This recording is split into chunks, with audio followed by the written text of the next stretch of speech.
Have you ever made a mistake so expensive it cost you your soul? Richard Sterling thought he had it all: the flashy car, the young mistress, and the freedom from his boring wife, Soraya. He walked into Le Bernardin that night, expecting a victory lap. Instead, he walked into his own funeral. He didn't just see his ex-wife, he saw her destroying his ego without saying a word. And when the man sitting across from her, a man worth more than Richard's entire bloodline, dropped to one knee, Richard realized too late. He hadn't thrown away trash. He had thrown away a diamond. This is the story of how regret tastes when it's served cold. The rain in Manhattan wasn't just rain. It was a curtain of grey silk draping over the city, making the lights of Midtown shimmer like spilled gold. For Richard Sterling, watching the droplets race down the tinted window of his Mercedes S-Class, the weather was just another backdrop to his success. He adjusted the cuffs of his Brioni suit, glancing at the woman beside him. Tiffany was 24, a vision of carefully constructed beauty. Her blonde hair was a cascade of salon-perfect waves. Her lips glossed in a shade of pink that Richard was fairly certain cost more than his first car. She was scrolling through Instagram, the blue light illuminating her surgically enhanced cheekbones. "Rick, baby, are we almost there?" Tiffany whined, not looking up from her phone. "My battery is at like 12%, and I need to post a story at dinner. You said this place has good lighting, right?" "The best, Tiff." "The best," Richard said, a tight smile playing on his lips. He reached over and patted her knee, his hand lingering on the smooth skin. "It's Le Bernardin. 3 Michelin stars. It's not about the lighting. It's about the status. But yes, you'll look beautiful." He felt a surge of pride, but it was a shallow, brittle kind of pride.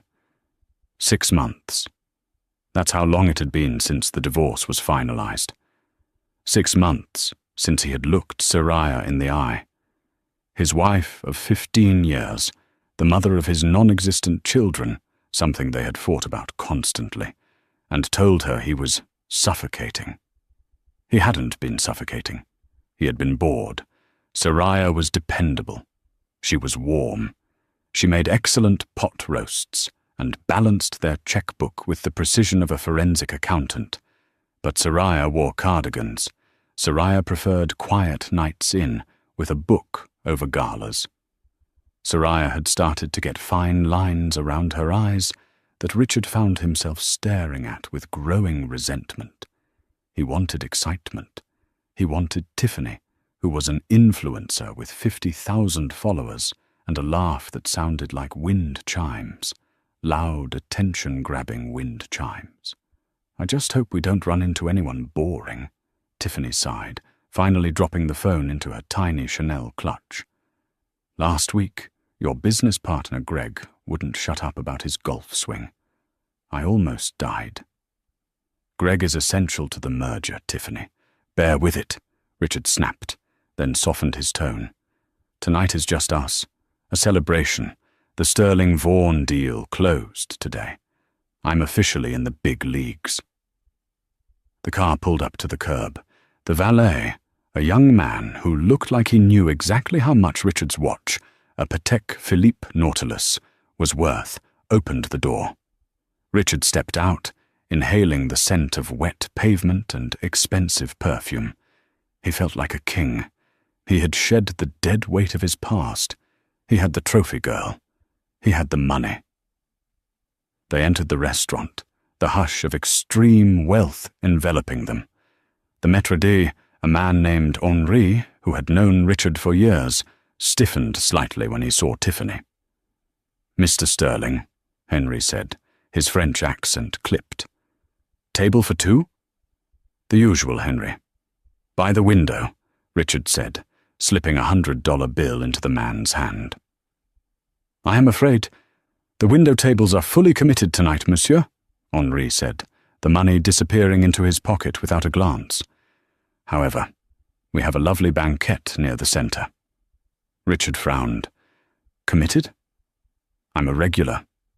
Who's sitting there? A private party, monsieur. Very high profile. Tiffany tugged on Richard's arm. Rick, I don't care where we sit. Just get me a drink. I'm parched. Richard swallowed his irritation. Fine. The banquet. As they were led through the dining room, Richard scanned the crowd. It was the usual mix of Wall Street titans, old money matriarchs, and visiting royalty. He puffed his chest out. He belonged here. They sat. Tiffany immediately ordered a bottle of Cristal, not bothering to look at the price. Richard watched her, a sudden, unbidden memory flashing in his mind.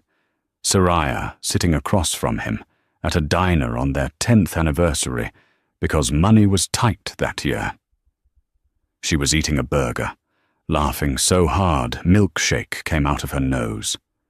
She had looked at him with such adoration, such complete, unfiltered love, that it had scared him. Rick. Hello? Earth to Rick? Tiffany was waving a manicured hand in his face.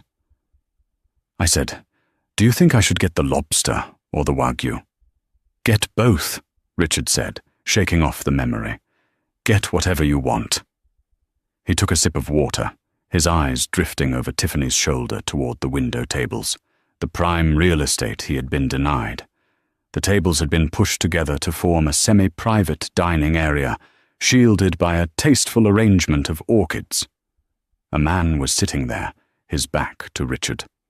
He was wearing a suit that Richard recognized immediately as bespoke, Savile Row. No wrinkles, perfect drape.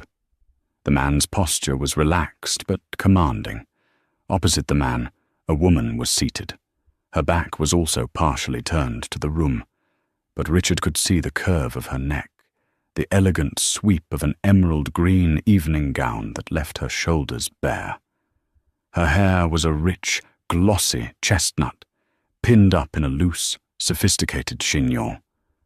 She laughed. The sound cut through the ambient noise of the restaurant like a knife. It was a throaty, genuine laugh. It wasn't the wind chime titter of Tiffany. It was rich, like dark chocolate. Richard froze. He knew that laugh.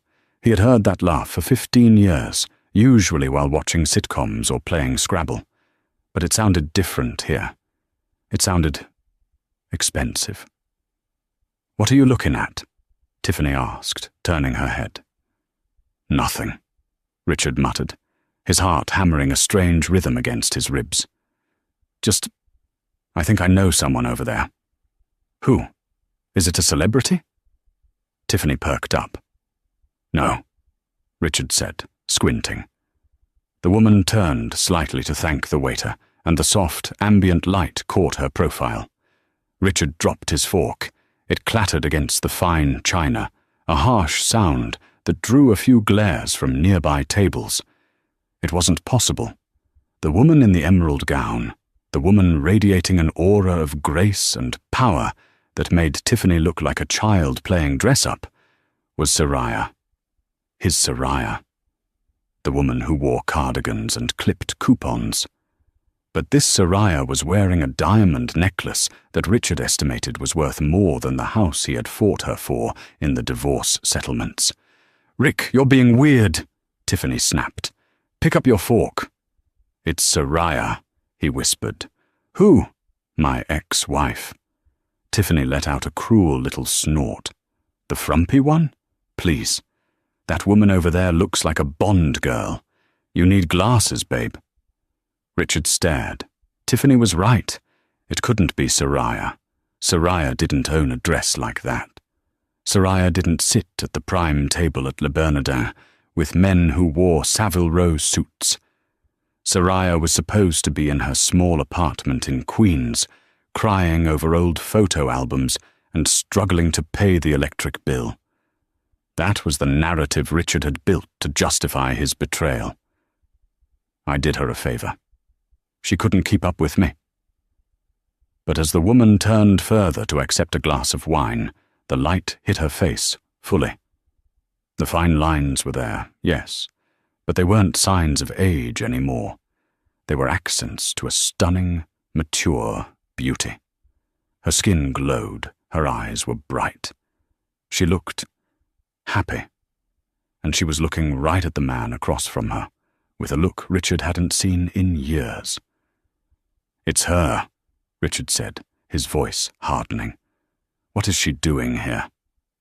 Soraya Jenkins, she had dropped the sterling the day the papers were signed, took a sip of the vintage Pinot Noir.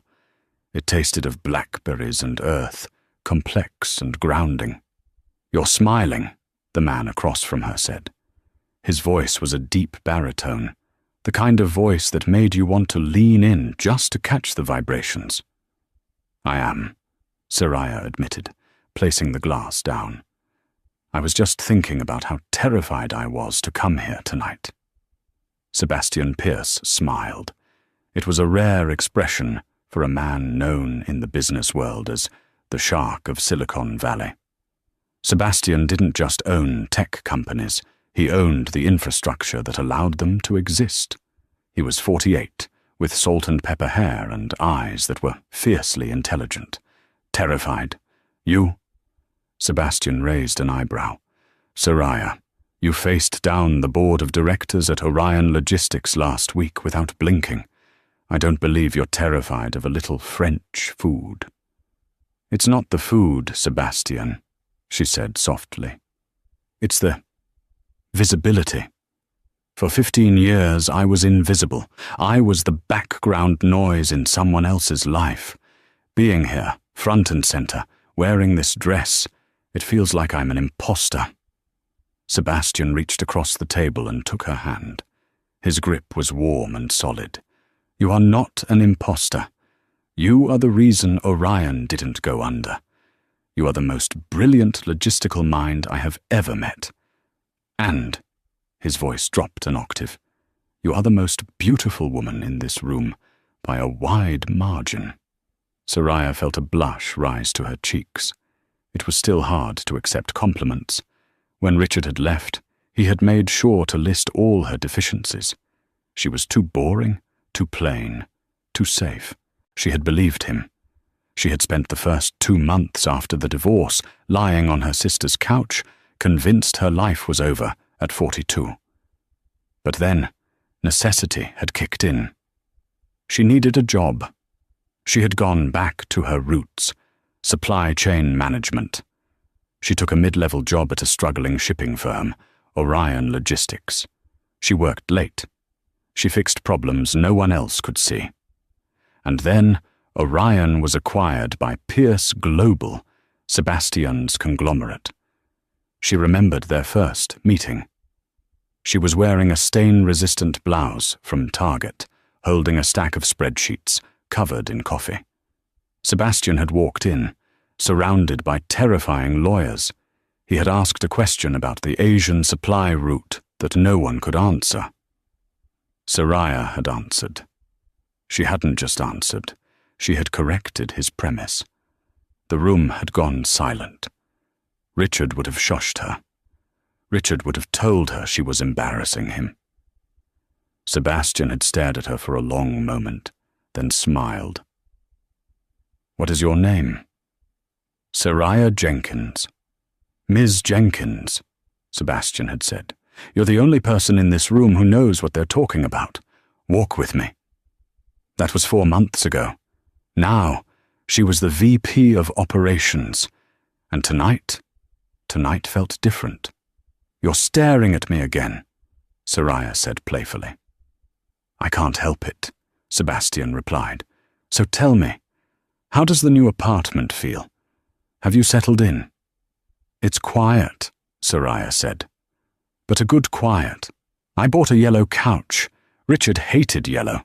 Said it was tacky. I love it." "To hell with Richard," Sebastian said casually. He didn't say it with jealousy, just a dismissal of a nuisance. If he didn't like yellow, he lacked imagination. Soraya laughed again. She felt light. Across the room, Richard was gripping his steak knife so hard his knuckles were white. "Rick, seriously, you're scaring me," Tiffany hissed. Stop staring at them. It's rude. And even if that is your ex, who cares? Look at her. She looks like she's trying too hard. She's wearing the emerald necklace, Richard murmured, ignoring Tiffany completely. What necklace? My grandmother's necklace. No. Wait. Richard squinted. No, that's not my grandmother's. That's bigger. Rick? Tiffany slammed her hand on the table. Richard snapped his head back to her. What? I'm bored, and I'm hungry, and you're obsessing over your old washed-up ex-wife. You promised me a special night. Is this special? Richard looked at Tiffany. Really looked at her. He saw the pout, the vacant eyes seeking entertainment, the complete lack of interest in anything that didn't directly benefit her. Then he looked back at Soraya. She was leaning in, listening to the man in the Savile Row suit speak. She looked intellectual. She looked dignified. She looked out of his league. A cold pit formed in Richard's stomach. Who is he? Richard asked, more to himself than Tiffany. Who is the guy? I don't know, Tiffany grumbled, cutting into her lobster. Some old guy. Probably her sugar daddy. Gross. Excuse me, Richard said, standing up abruptly. Where are you going? Tiffany screeched. Rick, I need the restroom. He lied. He didn't go to the restroom. He walked toward the bar, which gave him a better angle on the window table. He needed to see the man's face. He needed to know who had picked up the pieces of the life he had shattered. As he got closer, the man turned his head to signal the sommelier. Richard stopped dead in his tracks. The blood drained from his face, leaving him feeling lightheaded. He knew that face. Everyone in the business world knew that face. It was on the cover of Forbes last month. It was on the news every time the stock market shifted. Sebastian Pierce. The man was a billionaire, not a millionaire like Richard, who had a few million in assets and a lot of debt. Sebastian Pierce was buy a country rich. He was change the GDP of a nation rich. And he was holding Soraya's hand. Richard's mind raced. How? How did Soraya, the woman who clipped coupons for laundry detergent, meet Sebastian Pierce? He felt a sudden, violent urge to intervene. This was wrong. This was a glitch in the matrix. Soraya was the loser in the divorce. He was the winner. That was the script. If she was with a billionaire, then... What did that make him? He took a step forward, driven by a toxic mix of ego and confusion. He had to talk to her. He had to remind her of her place. He had to break the spell. But before he could take another step, he saw Sebastian reach into his inner jacket pocket. Richard's breath hitched. Sebastian pulled out a small, black velvet box. The restaurant seemed to go silent for Richard, the clinking of silverware and the murmur of conversation fading into a dull roar. He watched, paralyzed, as Sebastian Pierce, the shark of Silicon Valley, the most eligible bachelor in New York, placed the box on the table and looked Soraya Jenkins in the eyes. Richard felt a hand on his arm. It was Henri, the maître d'. Monsieur Sterling, Henri said, his voice firm but low. Please return to your seat. You are disturbing the flow of the room. That's my wife, Richard whispered, his eyes not leaving the table. That, Henri corrected icily, is Miss Jenkins, and she is the guest of Mr. Pierce. I must insist you sit down, or I will have to ask you to leave. Richard looked at Henri, then back at the table. He was impotent. He was a spectator in a game he thought he was refereeing. He turned and stumbled back to his table, where Tiffany was busy taking a selfie with her lobster. Took you long enough, she muttered. Did you see who that guy was? I think I recognized him. Shut up, Tiffany, Richard said, his voice trembling. Excuse me? Tiffany dropped her phone. Did you just tell me to shut up? I said shut up, Richard hissed, slamming his hand on the table. Tiffany's eyes went wide. She wasn't used to this. Richard was usually a doormat for her tantrums. "I think," Richard said, staring at his empty plate, "I have made a terrible mistake." At the window table, Sebastian opened the box. Soraya gasped. Inside wasn't just a ring. It was a vintage Art Deco piece, platinum with a sapphire the size of a quail's egg, surrounded by diamonds. It was classy, unique, and terrifyingly beautiful. "Soraya," Sebastian said, his voice steady, "I have spent my life building things, empires, systems, fortunes. But I realized 4 months ago that I was building them for no one. I was building a castle with no queen." Soraya's hands flew to her mouth. Tears pricked her eyes. "You challenge me," Sebastian continued. "You make me better. You see the world in a way I never could. I don't just want you by my side at board meetings. I want you by my side for everything. Every morning coffee, every stupid argument about yellow couches, every rainstorm." He slid the box across the tablecloth. "Soraya Jenkins, will you do me the extraordinary honor of becoming my wife?" Soraya stared at the ring. The sapphire caught the candlelight, fracturing it into 1,000 shades of deep blue. The world around her seemed to hold its breath. She looked up at Sebastian. His eyes were vulnerable. That was the thing that struck her most.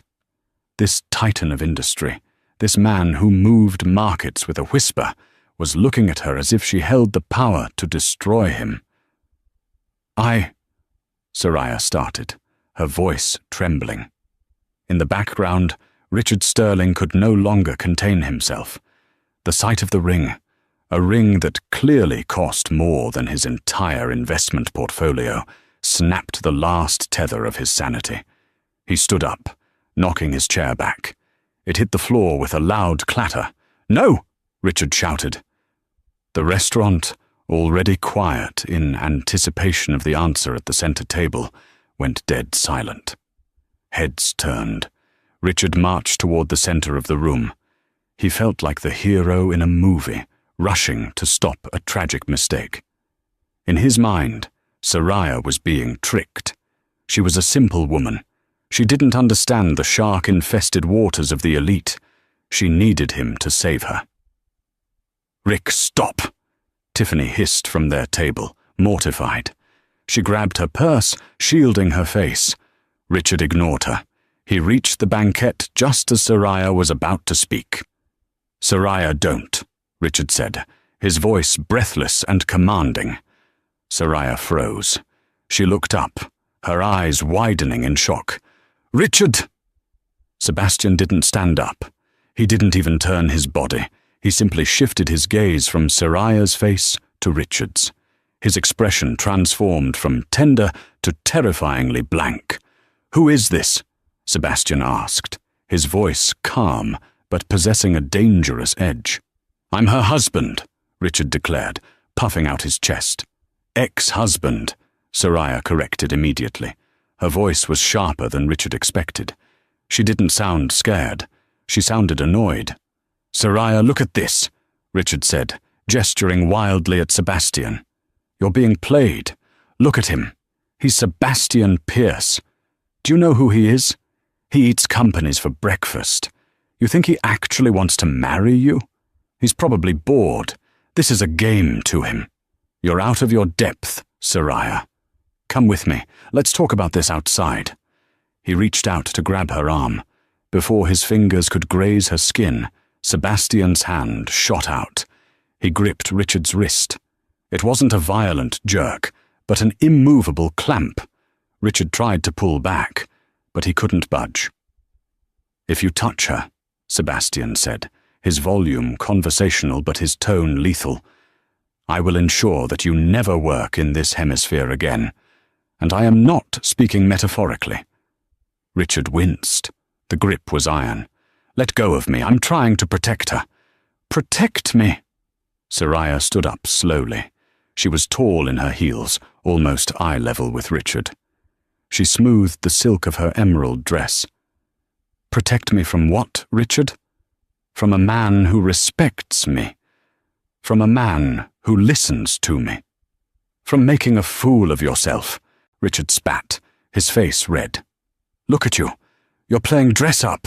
You belong in Queens, Soraya. You belong with the coupons and the pot roast. You can't handle this world. I'm the one who made it. I'm the one who closed the Sterling Vaughan deal today. I'm the success story. Soraya looked at him, really looked at him. For the first time in 6 months, she didn't see the man she had mourned. She saw a small, petty, insecure stranger in an expensive suit. The Sterling Vaughan deal? Soraya asked, a strange expression crossing her face. You closed it? Damn right I did, Richard sneered, trying to wrench his wrist free from Sebastian. I'm a millionaire, Soraya. I tried to tell you I was going places, but you were dragging me down. Soraya let out a short, incredulous laugh. She looked at Sebastian. Did you know? Sebastian released Richard's wrist with a shove of disgust. He picked up his napkin and dabbed his mouth. I suspected. Greg Vaughan is a sloppy negotiator. He usually needs assistance. What are you talking about? Richard demanded, rubbing his wrist. Richard, Soraya said, her voice dropping to a pitying whisper. You didn't close that deal because you're a genius. You closed it because Orion Logistics approved the supply chain integration this morning. So? Richard scoffed. Orion is just some shipping company. I am the VP of Operations at Orion, Soraya said. Richard blinked. What? I approved the deal, Soraya said. I saw the paperwork. I saw your name on it. I saw how desperate the terms were, and I signed off on it. Not because I still love you, but because I knew you needed the win to pay off your debts. I did it out of pity, Richard. The color drained from Richard's face. You work at Orion. She runs Orion, Sebastian corrected. He stood up now, towering over Richard. And she is about to run a lot more than that. Sebastian turned back to Soraya, ignoring Richard as if he were a fly. You were interrupted, my love. Soraya looked at Richard one last time. It was a look of finality, the last thread of their 15-year history severed. She turned her back on him. Yes, she said to Sebastian. Yes, I will marry you. The restaurant erupted. It wasn't polite applause. It was a roar. The other diners who had watched the entire exchange were on their feet. They were cheering for the couple, but they were also cheering for the public execution of Richard's ego. Henri, the maître d'eau, appeared at Richard's elbow, flanked by 2 large security guards. Mr. Sterling, Henry said coldly, you have overstayed your welcome. And your credit card. It was declined for the deposit on the table. Something about maxed out limit. Richard looked around. The room was laughing. He saw Tiffany standing by the exit, talking to a young man in a Ferrari jacket. She wasn't even looking at him. Richard stammered. Out, Henry said. The guards grabbed Richard by the arms. He was marched through the dining room, past the cheering tables, past the woman he had thrown away, and thrown out onto the wet pavement of Manhattan. He landed on his knees in a puddle. The heavy oak doors of Le Bernardin swung shut, muting the applause inside. Richard knelt in the rain, the water soaking through his Brioni suit. His phone buzzed in his pocket. He pulled it out with shaking hands. It was a text from Tiffany. Don't bother coming by tonight. I'm taking an Uber to my sister's. Also, I think we should see other people. You're kind of a vibe killer. Sorry, Richard stared at the screen until the rain blurred the words. 3 weeks later, the rain had stopped, but the storm in Richard's life was just beginning. Richard sat in his office, staring at the panoramic view of the city. It was the view he had always wanted. But the office felt like a cage. The incident at Le Bernardin had made the rounds. It hadn't been on the news. Sebastian Pierce had the power to kill stories like that, but the gossip circuit was ruthless. Richard walked into rooms and conversations stopped. He wasn't the up-and-coming mogul anymore. He was the guy who yelled at Sebastian Pierce. But that wasn't the worst part. His office door opened, and Greg Vaughan walked in. Greg was Richard's partner in the new venture. He was a nervous, sweaty man who usually let Richard do the talking. Today, Greg looked pale. "Rick, we have a problem," Greg said, slamming a file onto the glass desk. "Relax, Greg," Richard said, leaning back and trying to project confidence he didn't feel. "The merger is signed. The money is flowing. What's the issue?" "The money isn't flowing, Rick. The bank froze the credit line." Richard sat up. "What?" "Why? The collateral is solid." The collateral was based on the projected revenue from the Asian distribution network, Greg said, his voice rising to a squeak. "The network that is managed by Pierce Global." Richard felt a cold sweat prickle his neck. "So, we have a contract. We have a contract that is subject to quarterly performance reviews by the parent company," Greg said. "And guess who just ordered an emergency audit of our entire operation?" Richard didn't need to guess. "They're tearing us apart, Rick," Greg said, pacing the room. "They found the discrepancies in the Q3 filing, the ones you told me to fudge until the deal closed." "Everyone fudges Q3, Richard shouted. "Not when the auditor is sent by Sebastian Pierce," Greg screamed back. "They're going to void the contract, Rick. There's a bad faith clause. If they void it, we owe the bank the full loan amount immediately. $12 million. Richard slumped back in his chair. 12 million. He didn't have 12 million. He had a leased Mercedes, a rented penthouse in Soho, and a lot of expensive suits. "It's Soraya," Richard whispered. "She's doing this." "I don't know who is doing it," Greg said, wiping his forehead. "But I know this. I'm out. I spoke to my lawyer this morning. I'm cooperating with the audit. I'm telling them everything about the cooked books." "You can't." Richard stood up. "We're partners. You go down, I go down." "You're the CEO, Rick," Greg said, looking at him with disdain. "You signed the papers. You're the one who wanted the glory. Now you get the blame." Greg turned and walked out. Richard was alone. The silence of the office was deafening. He grabbed his phone. He had to fix this. He had to talk to her. He had blocked Soraya's number the day he moved out, a final act of arrogance. He unblocked it now, his fingers trembling. He dialed. It rang once, twice, 3 times. "This is Soraya," a voice said. It was calm, professional. "Soraya, it's me," Richard said, his voice cracking. There was a pause. "Richard, I assumed you might call." "Soraya, you have to stop him," Richard pleaded. "Sebastian, he's destroying my company. He's auditing us. He's going to bankrupt me." "Sebastian doesn't micromanage audits, Richard," Soraya said coolly. "That department falls under my jurisdiction now. I ordered the audit." Richard froze. "You? Why? Out of spite? Because of what happened at dinner?"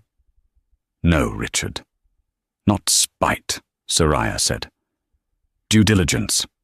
I saw your financials when I approved the initial deal. They looked optimistic. Now that I'm stepping into a larger role at Pierce Global, I have a fiduciary responsibility to ensure our partners are solvent. Your company isn't solvent. It's a Ponzi scheme wrapped in a nice logo."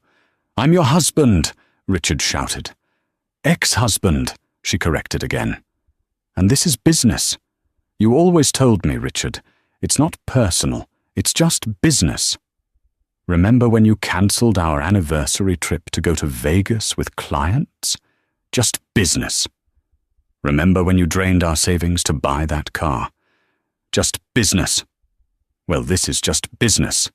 Soraya, please," Richard begged. He hated himself for it, but he was drowning. "If this deal falls through, I lose everything. I'll be on the street." I know, Soraya said. Her voice wasn't happy. It wasn't sad. It was just factual. I suggest you sell the car, Richard, and the watch.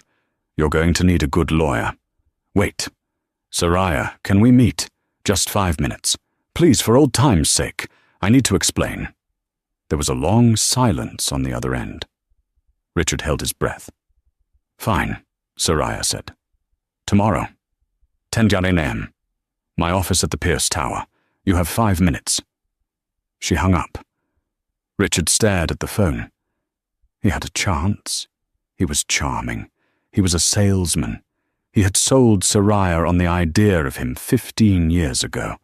He could do it again. He just needed to remind her of who he was. He rushed home to his empty penthouse. He went to his closet.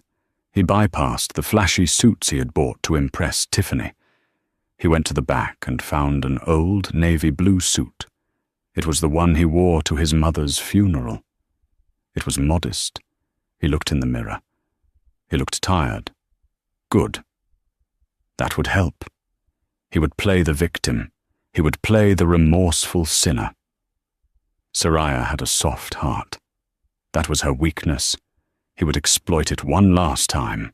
The Pierce Tower was a monolith of glass and steel that pierced the sky above Hudson Yards. It made Richard's rented office building look like a strip mall. Richard arrived at 9:45 a.m. He had to check in with security, surrender his phone, and go through a metal detector. The lobby was buzzing with people who looked smarter, richer, and more important than him. He was escorted to the 50th floor by an assistant who didn't smile. "Ms. Jenkins will see you now," the assistant said, opening a set of double oak doors. Richard walked in. The office was massive. One wall was entirely glass, overlooking the harbour. There was a seating area with the yellow couch Soraya had mentioned, a bright, defiant splash of colour in the sleek room. Soraya was sitting behind a desk that looked like it was made from the wing of an airplane. She was wearing a cream-coloured power suit, her hair blow-dried to perfection. She looked like a CEO. She looked like she owned the building. She didn't stand up when he entered. She just gestured to the chair opposite her. "Sit," she said. Richard sat. The chair was lower than hers, a classic power move. He noted it with a grim respect. "You look good, Soraya," Richard started, using his sincere voice. "You have 4 minutes and 30 seconds, Richard," she said, glancing at a tablet on her desk. Richard cleared his throat. "Right. Look, Soraya. I know I messed up. I know I hurt you. The divorce, the way I handled things, it was wrong. I was going through a midlife crisis. I was confused." "You weren't confused," Soraya said, not looking up from her screen. "You were cruel. There's a difference." "Okay, I was cruel," Richard admitted. "I'm sorry, truly. But do I deserve to be ruined? Soraya, we had 15 years together. Doesn't that mean anything?" Soraya finally looked up. Her eyes were clear, devoid of the tears he was used to seeing. "It means a lot, Richard," she said. "It means I wasted 15 years supporting a man who thought so little of me that he replaced me the second he got a bonus check. It means I cooked, cleaned, and managed your life while you told me I was boring. Do you know why I was boring?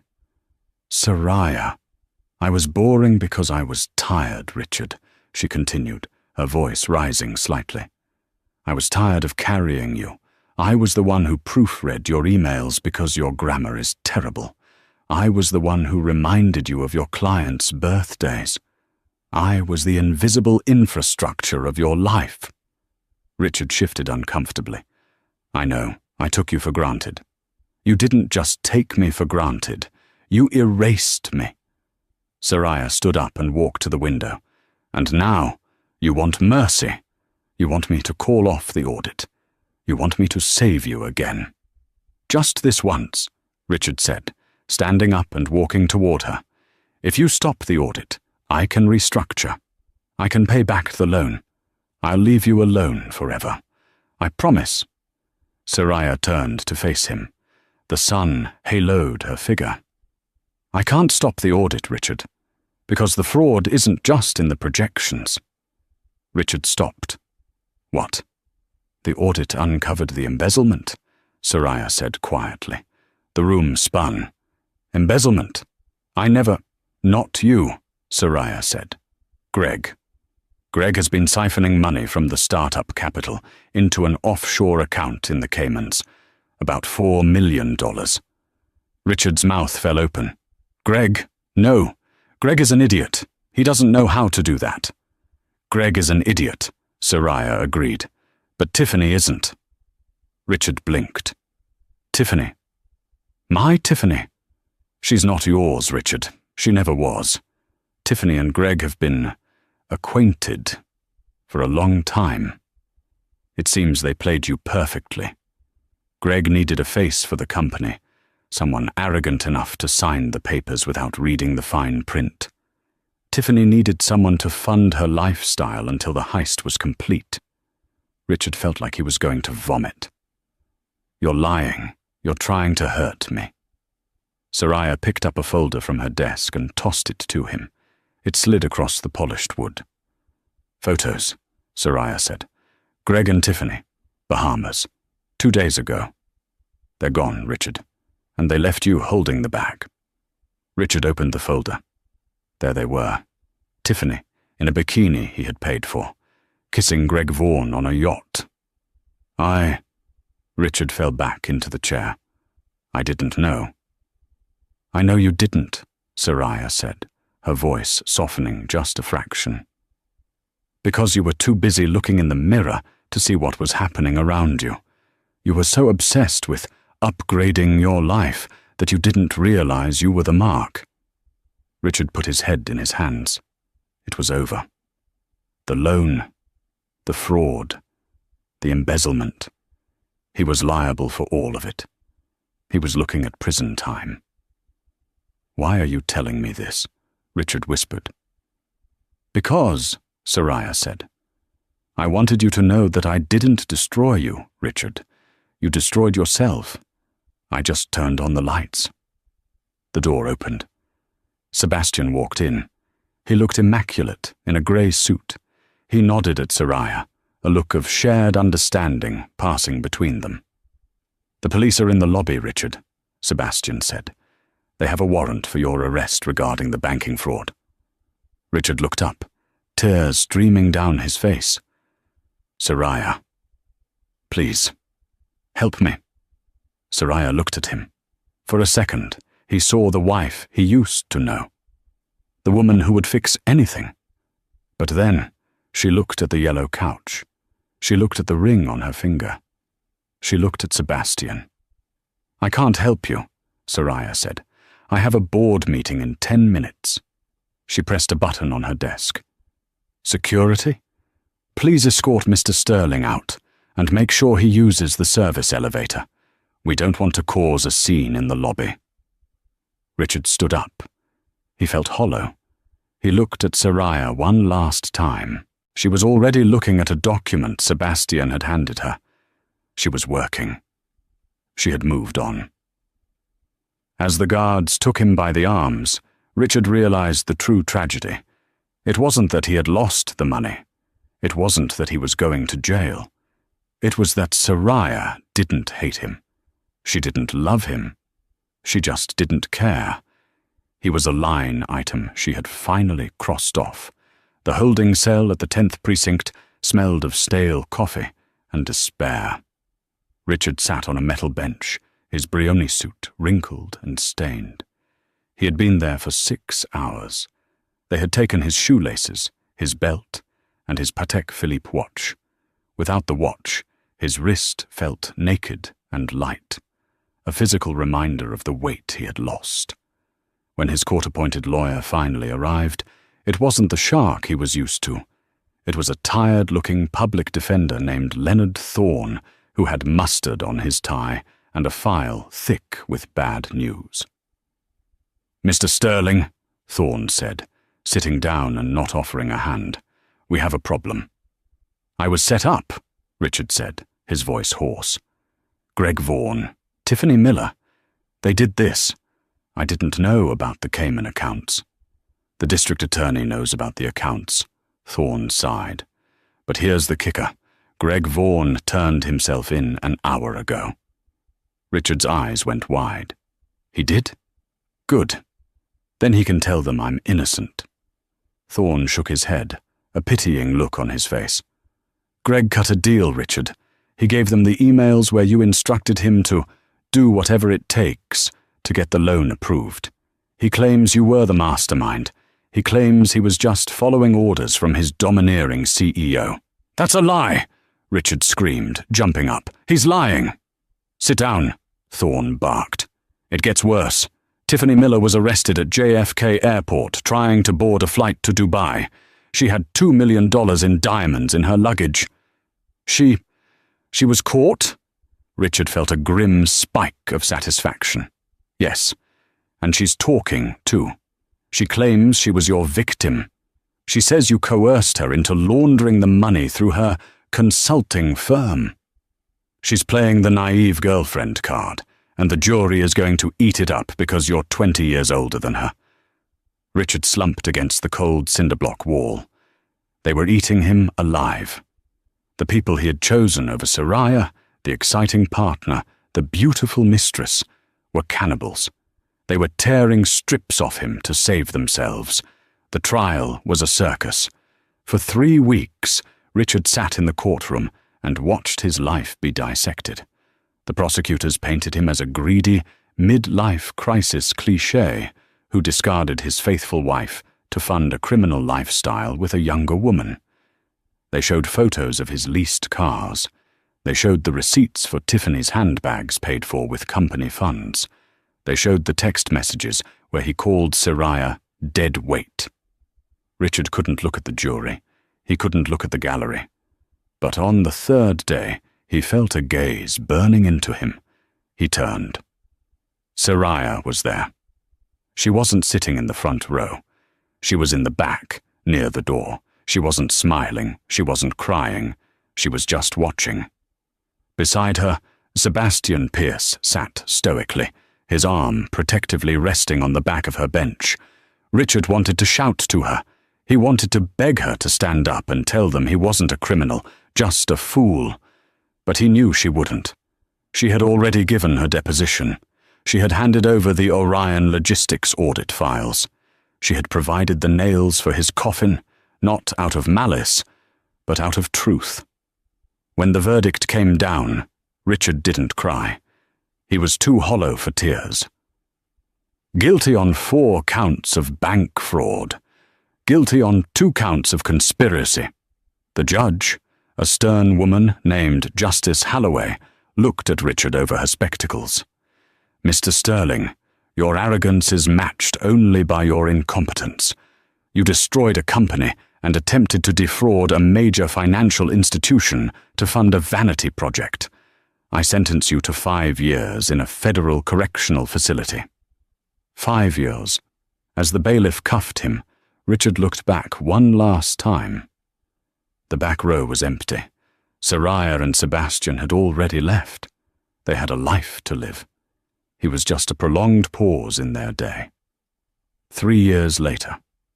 The New York winter was brutal this year. The wind coming off the East River felt like broken glass. Richard stood outside the service entrance of a mid-tier hotel in Midtown. He was smoking a cigarette, shivering in a jacket that was 2 sizes too big. He had been released early on parole for good behavior, mostly because the prison system was overcrowded and he was non-violent. He wasn't Richard Sterling, the CEO, anymore. He was Rick, the night shift dishwasher. His credit was ruined. His reputation was incinerated. He lived in a basement studio in New Jersey that smelled of mold.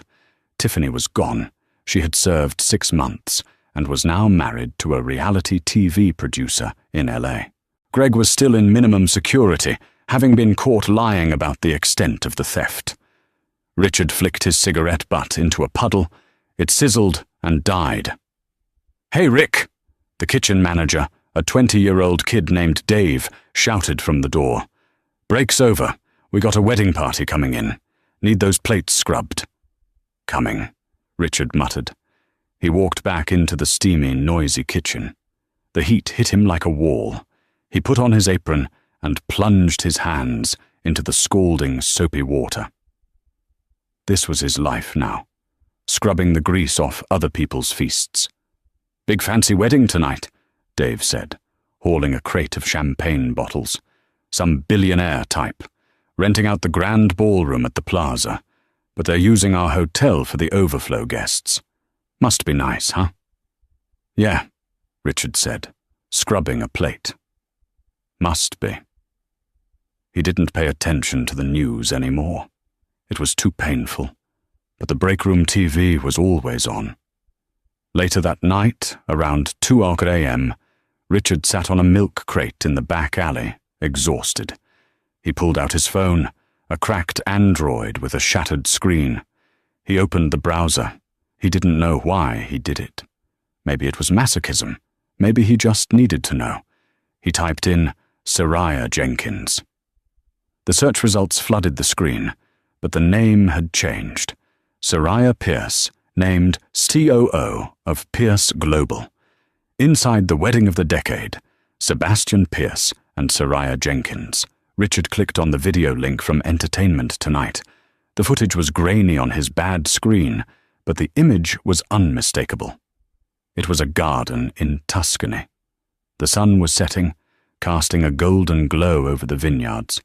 There was Sebastian, looking happier than Richard had ever seen a human being look. And there was Soraya. She was wearing a dress that looked like it was woven from moonlight. She wasn't just beautiful. She was radiant. She was laughing, that deep chocolate laugh Richard used to hear over Scrabble. But now, she was laughing while holding a glass of wine that probably cost more than Richard's yearly salary. The camera zoomed in as they cut the cake. Sebastian leaned in and whispered something to her. Soraya threw her head back and smiled, and for a split second she looked directly at the camera. She looked free. Richard paused the video. He stared at the pixelated image of his ex-wife. He realized then that his greatest sin hadn't been the affair. It hadn't been the money. It was that he had looked at a diamond and convinced himself it was just a rock because he didn't know how to shine it. Sebastian didn't make Soraya a diamond. He just put her in the light. Richard turned off the phone. The screen went black, reflecting his own face, gaunt, unshaven, tired. A black limousine pulled up to the curb near the alley. The window rolled down. A driver in a cap looked out.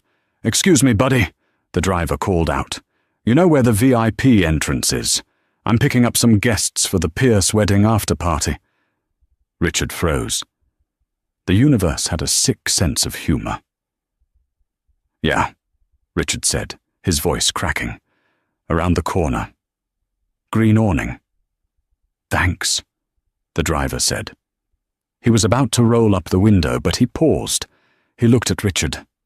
"Hey, you okay? You look like you've seen a ghost." Richard looked at the limo. It was a Mercedes S-Class, the same model he used to drive, the same tinted windows. "No," Richard said softly. "No ghosts, just a memory." "Here," the driver said, reaching into the console. He tossed a $20 bill out the window. "Get yourself some coffee. It's cold out here." The bill landed in the slush at Richard's feet.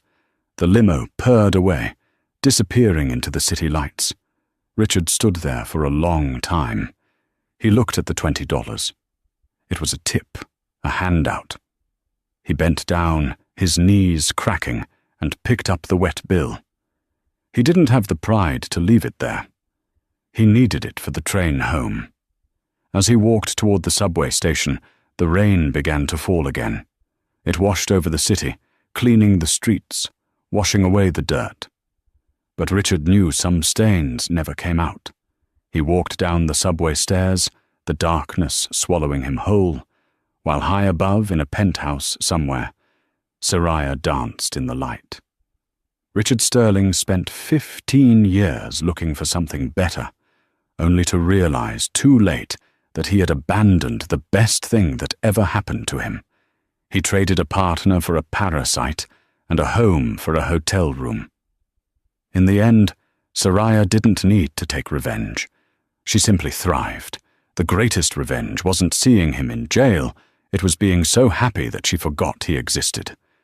Richard's story is a brutal reminder. Be careful who you discard on your way to the top, because you might just meet them again on your way down, and they won't be the ones catching you. If this story gave you chills, hit that like button and subscribe to the channel. We post real-life drama and calmer stories every single week. What do you think? Did Richard deserve his fate? Or was 5 years too harsh? Let me know in the comments below. Type Team Soraya if you believe in success as the best revenge. See you in the next video.